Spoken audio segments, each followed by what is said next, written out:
Halo Haniber, kumaha? Damang, tetap tersenyum dan selalu pikirkan untuk masa depan kamu ya.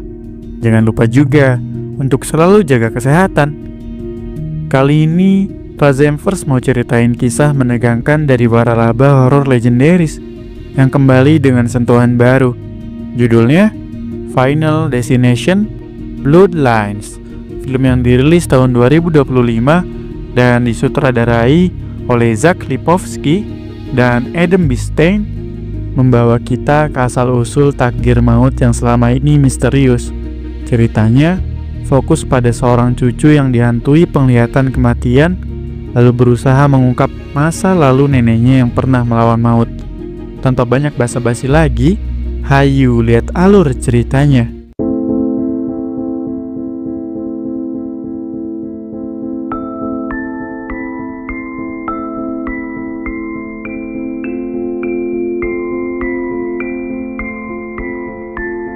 Dimulai dari sepasang kekasih, Paul dan Iris. Paul diam-diam merencanakan lamaran romantis di gedung Skyview yang megah dan menjulang tinggi. Iris seneng banget karena itu tempat impiannya sejak lama, dan mereka kebetulan hadir di acara launchingnya yang ramai, mewah, dan penuh antusiasme. Tapi suasana mulai terasa aneh saat seorang petugas menegur anak kecil yang ambil koin di kolam. Katanya bisa bawa sial dan menyebabkan hal buruk.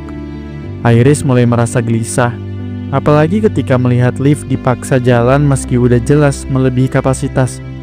Gedung itu sangat tinggi, berat, dan dibangun terlalu cepat dari waktu yang seharusnya, membuat Iris makin khawatir dengan firasatnya. Saat mual, serpihan kecil jatuh dan mengenai kaca, membuat retakan yang tidak disadari siapapun selain dirinya yang mulai panik. Penyanyi di sana menghampiri anaknya lalu mendekati Iris, mencoba menenangkan dan meyakinkan bahwa Paul pasti akan menerima apapun kondisinya.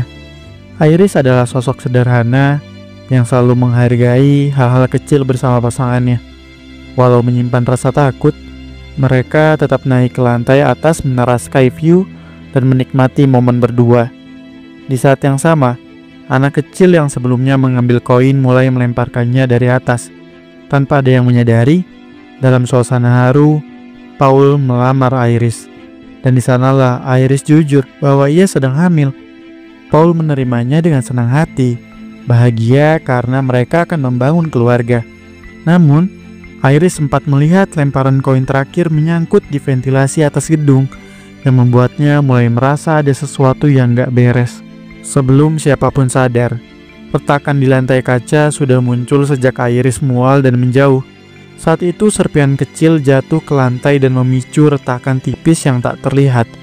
Getaran musik dan injakan dari banyak orang secara perlahan memperparah kondisi lantai tersebut. Iris yang mulai curiga segera menjauh. Lalu kaca pecah tepat di bawah Paul.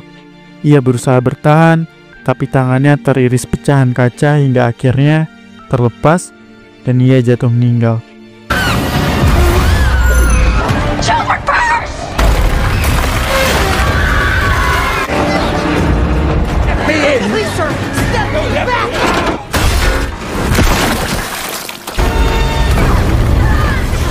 Anak kecil yang melempar koin sempat turun lebih dulu, namun ia juga tewas tertimpa piano dan tubuh dari atas gedung. Saat gedung akhirnya runtuh total, semua orang di atas ikut tewas, termasuk Iris dan anak dari penyanyi yang sempat ia tolong.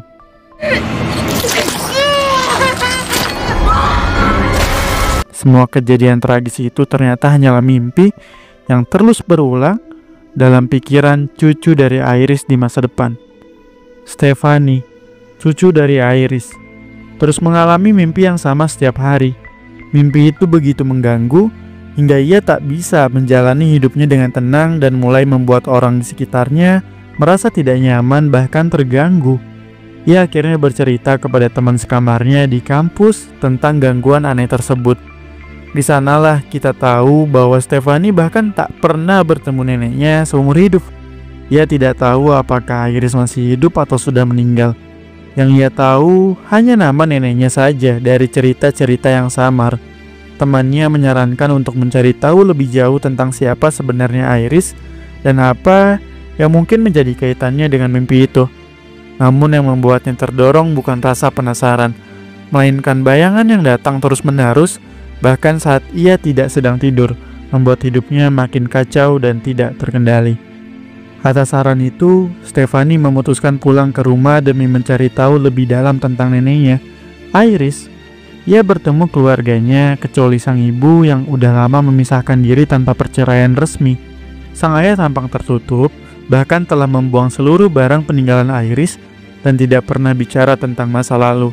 Saat adiknya Charlie bersiap ke rumah sepupu mereka, Stephanie memutuskan ikut karena merasa hanya di sanalah ia bisa menemukan petunjuk lebih jauh yang tak ia dapatkan di rumah.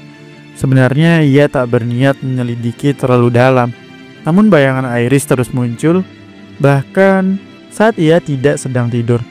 Keadaan ini mengganggu kuliahnya hingga nilai turun drastis dan beasiswanya terancam. Setibanya di rumah paman Howard dan bibi Brenda, ia bertemu sepupunya dan merasa inilah waktunya untuk bicara terbuka soal semua yang menghantuinya. Setelah bertemu paman Howard dan bibi Brenda, Stephanie memberanikan diri untuk menceritakan mimpi aneh yang terus menghantuinya. Ia menjelaskan bahwa bayangan itu datang berulang, bahkan terasa nyata seolah ia benar-benar hidup di masa 50 tahun lalu, di gedung Skyview yang belum pernah ia datangi. Paman dan bibinya awalnya terlihat bingung, lalu perlahan menunjukkan penolakan saat nama Iris sang nenek disebut. Mereka mengatakan bahwa Iris sangat posesif dan membuat keluarga merasa tertekan secara emosional. Sampai hari ini, mereka masih tidak mengerti mengapa Iris berubah sedingin itu sejak kehilangan Paul, sang kakek yang mereka cintai. Semua kenangan tentangnya seperti luka lama yang sengaja dikubur dan dihindari. Meski ditolak, Stephanie yakin ada sesuatu yang belum selesai dari masa lalu neneknya yang terus membayanginya.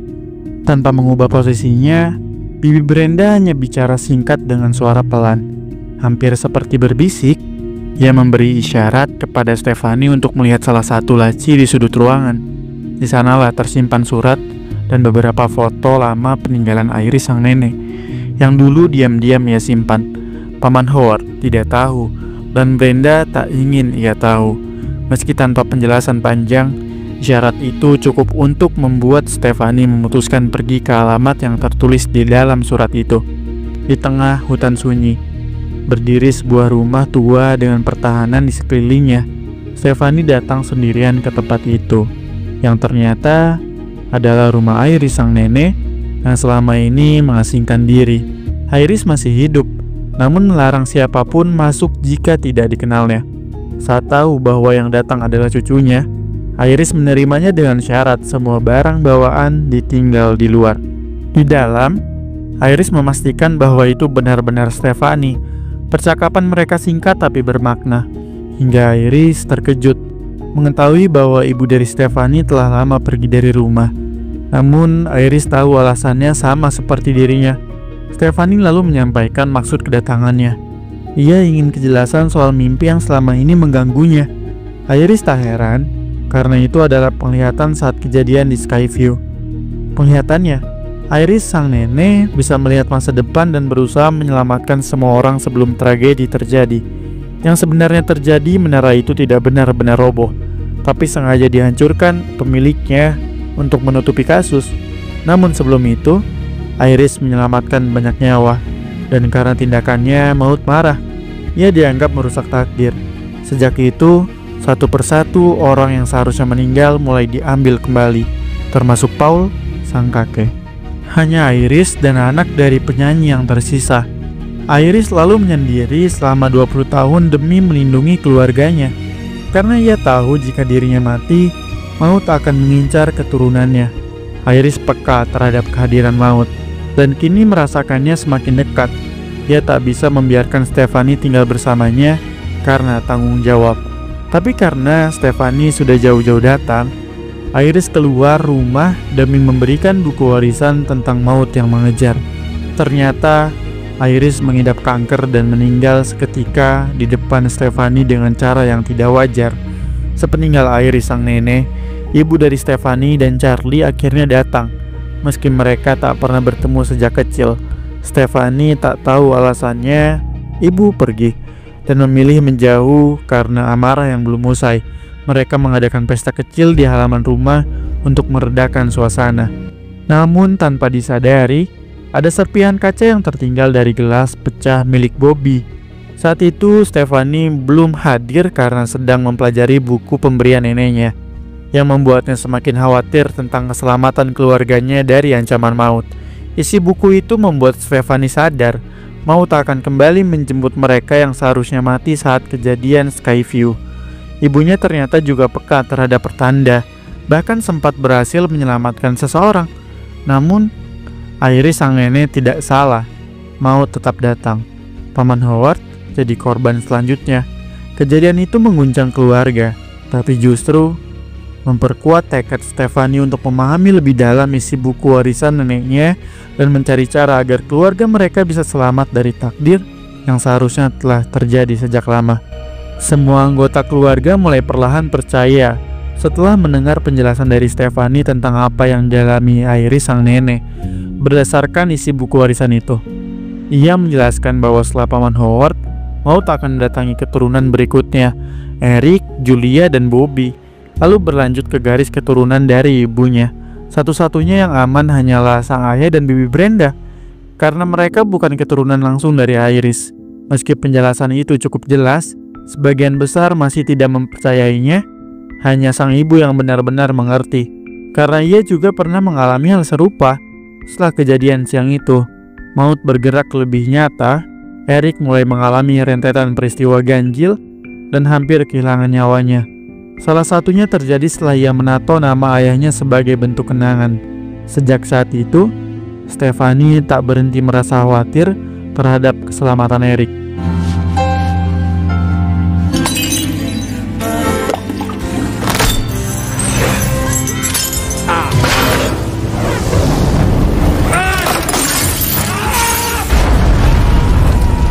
Bangun tidur dalam keadaan gelisah, Stephanie langsung mengajak Charlie memastikan keadaan Eric. Dalam kepanikan, mereka mendengar kabar bahwa toko tato milik Eric kebakaran. Namun untungnya mereka bertemu Eric di tengah jalan. Stephanie bersyukur tapi tetap mengikuti Eric dari dekat untuk memastikan ia aman dari kemungkinan maut. Saat bertemu Julia, mereka makin tidak percaya pada peringatan Stephanie. Sayangnya Julia yang memisahkan diri terdorong ke dalam truk sampah setelah bola kencang mengenainya. Stephanie dan yang lain panik mencoba menyelamatkannya, tapi sopir truk membunyikan musik keras hingga teriakan mereka tak terdengar. Stephanie sempat lega karena ia mengira Eric yang seharusnya meninggal lebih dulu, tapi dugaan itu salah. Julia justru terjepit dan meninggal di tempat.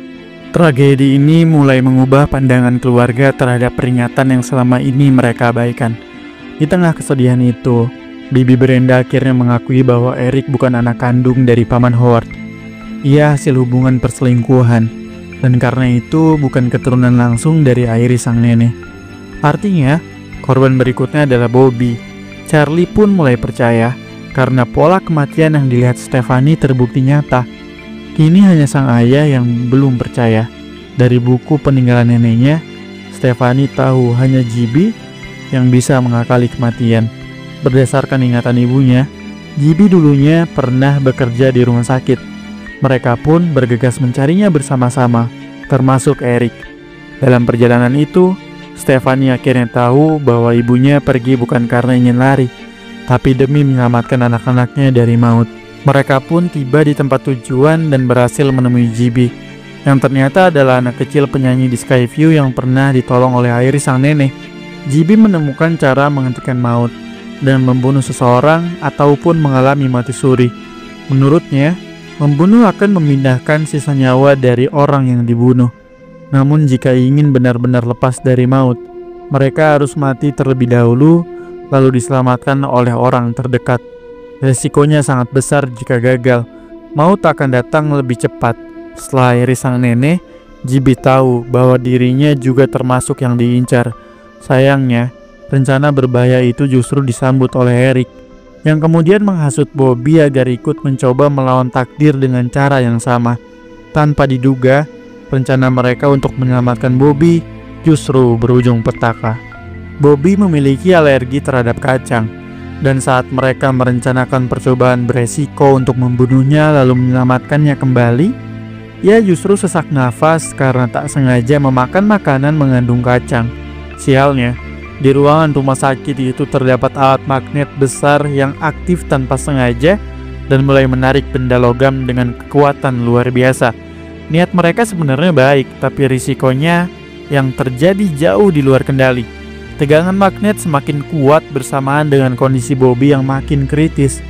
Eric berusaha menolong, namun keduanya justru menjadi korban. Semua logam tertarik secara brutal hingga merenggut nyawa mereka seketika.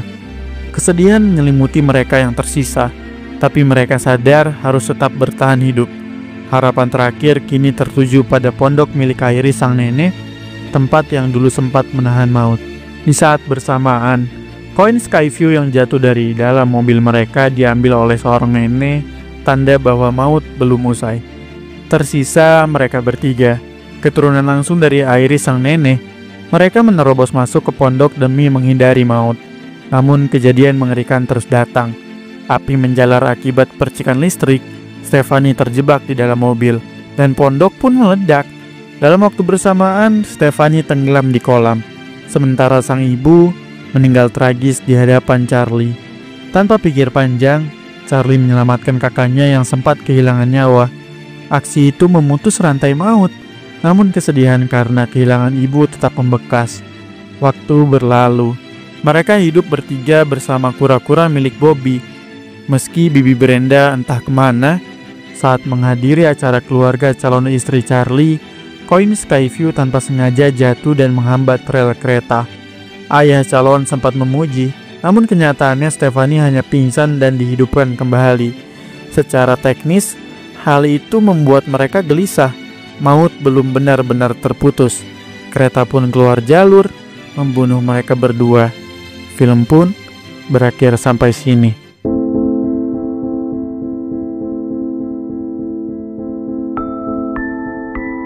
Gimana nih filmnya? Akhirnya seberat apapun kita mencoba menghindar, kalau takdir sudah datang, gak ada tempat aman yang bisa benar-benar menyelamatkan. Tapi kisah ini juga nunjukin satu hal. Selama kita masih peduli, berani, dan saling jagain satu sama lain, kita bukan sekedar korban takdir. Kita adalah bagian dari perjuangan yang berarti. Dan meski akhirnya tetap berujung pada kehilangan, cinta dan pengorbanan itu gak pernah sia-sia. Mohon maaf jika ada kesalahan. Terima kasih udah nonton videonya. Wassalamualaikum warahmatullahi wabarakatuh.